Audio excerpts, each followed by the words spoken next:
So இந்த மாதிரி answer என்ஜின்ஸ்லாம் முன்னாடி வர நிலையில் கூகுளில் ஜெயிச்சா நான் ஜெயிச்சிருவேன் மாறா அப்படின்னு நம்ம இருந்த எரா வந்து கொஞ்சம் கொஞ்சமாக நான் மாறுதுன்னு தான் நான் சொல்லுவேன்.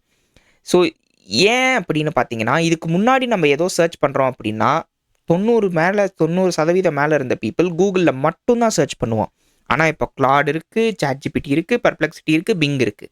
நான் ஏதாவது மார்க்கெட்டிங் ரிசர்ச் பண்ணணும் அப்படின்னா சாட்ஜிபிடிட்ட கேட்டு, அதுக்கு நான் வந்து டிசைன் பண்ணணும் அப்படின்னா அதை போயிட்டு நான் கிளாடு கிட்ட கொடுத்து அந்த டிசைன் எப்படி இருக்குன்னு சொல்லிட்டு நான் பர்ப்ளெக்சிட்டிட்ட கேட்டு, லைக் உங்களுக்கு புரியுதா, ஒன்னொன்றும் ஒரு இடத்துல ஒரு பிளவு இருக்குது.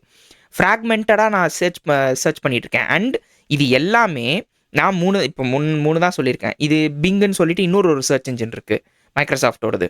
அண்ட் இது தவிர நான் போன ஆப்பிள் எபிசோடில் சொன்ன மாதிரி ஆப்பிள் ஒரு ஏஜென்ட் வச்சுக்கலாம், ரெட்டிட் ஒரு ஏஜென்ட் வச்சுக்கலாம், டிக்டாக் ஒரு ஏஜென்ட் வச்சுக்கலாம். எல்லா பெரிய பெரிய டெக் ஜெயன்ட்ஸிலும் ரிசோர்ஸ் இருந்ததுன்னா அவங்களோட ஓன் ஏஜென்ட் வச்சுருப்பாங்க. விச் மீன்ஸ் நீங்கள் ரெட்டிட் யூசர் அப்படின்னா நீங்கள் வெளில போய் தேடணும்னு அவசியம் இல்லை. ரெட்டிட்குள்ளே இருக்கிறதுலே நீங்கள் தேடி கண்டுபிடிச்சிடலாம் ரெட்டிட்டோட ஓன் ஏஜென்ட்டை வச்சு. ஆப்பிள் சிரியில் அதை இன்டெகிரேட் பண்ண போகிறாங்க போன எபிசோடில் நான் சொன்ன மாதிரி.